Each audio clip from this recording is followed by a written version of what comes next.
namin sa district. So, kailangan naming pumunta doon. So, magsisimula yung program according sa invitation na ibinigay ay 3:30.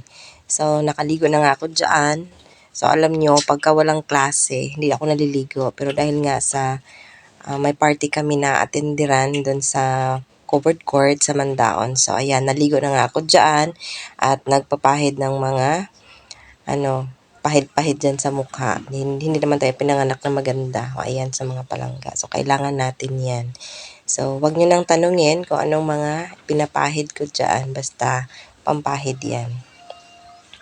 So, yan mga palangga, no? So, nagpe-prepare kami para sa Christmas party.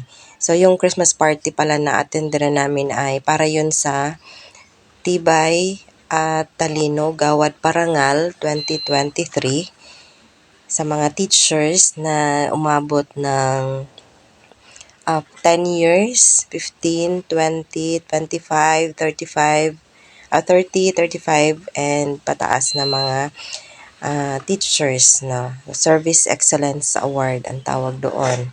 So, ako, hindi pa naman ako doon awardee kasi 5 years pa lang ako in the service.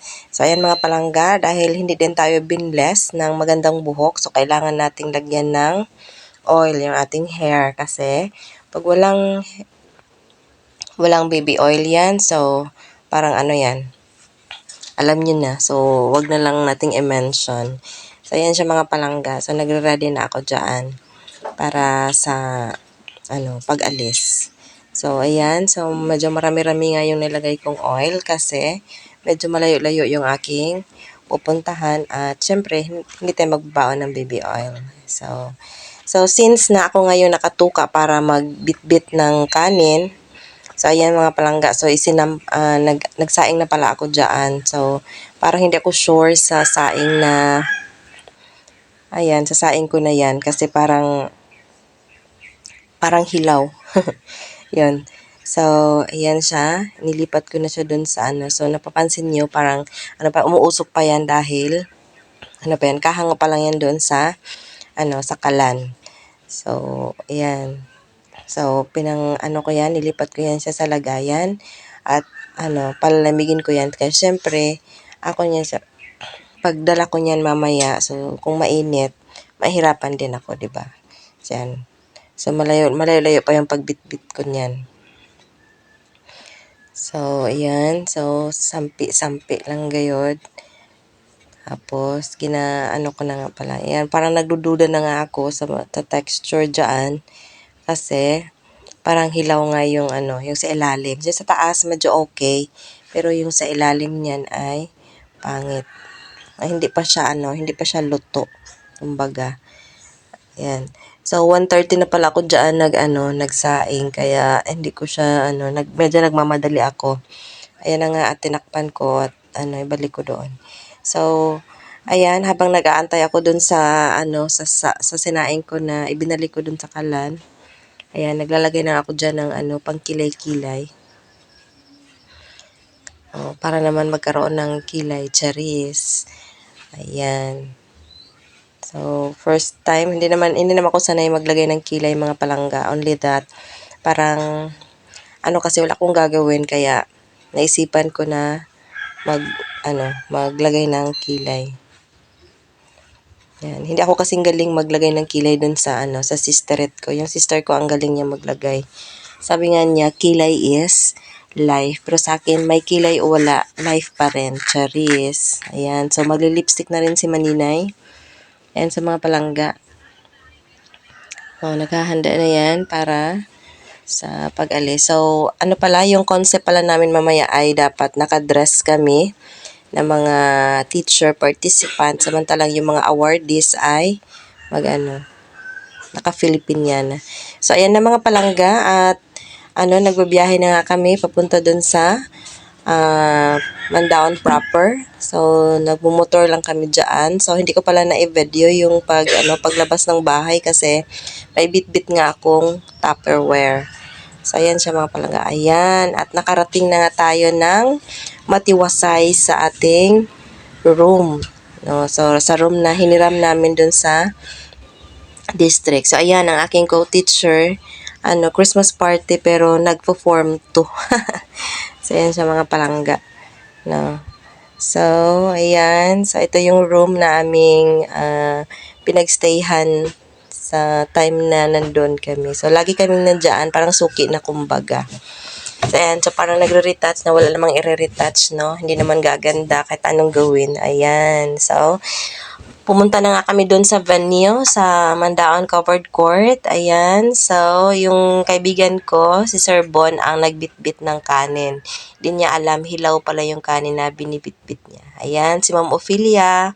So, kaming tatlo yung nauna. Kasama niya yung anakis niya.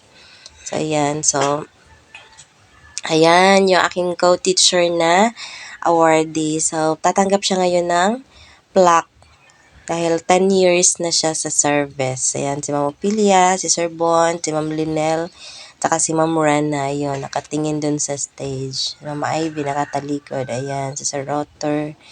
At yan, sa mga palangga ang ating venue. So, medyo hindi nga karamihan yung mga teachers na pumunta. So, medyo, kakaunti lang yung nag-attend. So, yung iba, may mga gifts sila. Hindi na kami nag-suggest na magkaroon pa ng exchange gift kasi parang ang dami ng mga expenses. So, ayan yung mga handa namin. So, ayan, mga palangga. Magsisimula na yung awarding, magsisimula na yung program. So, ayan. So, tinatawag na yung nagkakaroon na ng processional yung mga participants. So, hindi kami kasali dyan. Lang kami, mga miron, kumbaga. Dito lang kami sa gilid-gilid. So, yung mga, magkakaroon lang ng processional ay yung mga matataas na opisyal at saka yung mga, yung mga tatanggap ng Service Excellence Award. So, yung mga naka 10 years, 15 years, 20 years, pataas. So, yung mga naka 5 years, or mas mababa sa 10 years, hindi pa. So, parang, isasagad muna sa 10 years bago matanggap yung yung Service Excellence Award. So, ayan. Sana yung mga awardees. So, paisa-isa silang tinatawag at pinipicturean dun sa red carpet. Ayan. So, ang gaganda ng mga aura ng mga awardees. No? So, ang saya lang sa feeling. Parang naiyak nga ako dun sa aking parang nung tinawag siya, di ba? Parang ang sarap lang sa pakiramdam na for 10 years na recognize ka as DepEd personnel. Binibigyan ng recognition at may award ka for rendering services dun sa department. Ayan. So, super video-video lang ang palangga nyo dito. Yan, si Ma'am Jerilo. Ayan na siya. So, kasama niya si Ma'am Rana kasi si Sir Joel na busy pa dun sa sa technical working group. Doon pa sila sa management.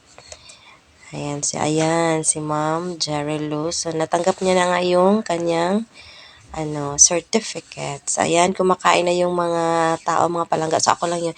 Pagkain lang yung na-videohan ko sa akin kasi, yan, si Ma'am Mariel. Kahit na nahihirapan dahil ayan. So, ayan sa mga palangga. So, pauwi na nga kami dyan. So, ang oras niyan ay 8. Mag-quarter to 9 na. So, ayan. Habang inaantay namin yung mga kasamahan na nandoon pa sa quarter. So, nagkaroon ako ng time na mag-video dyan sa labas. So, ang ganda ng mga lights nila. Ayan. Ayan mga lights mula dun sa may kanto papunta dun sa simbahan. Okay, kasi nagsisimula na yung simbang gabi. So, yan mga palangga, ang ganda ng mga lights nila. Diba? So, maingganyo ka talagang magsimba pagka ganyan. Ayan, pag uwi ng bahay, ayan. So, may mga Sharon tayo. Ayan, sa mga palangga. At yung anak ko, inaantay kami. Hindi pa pala yan kumain. Okay.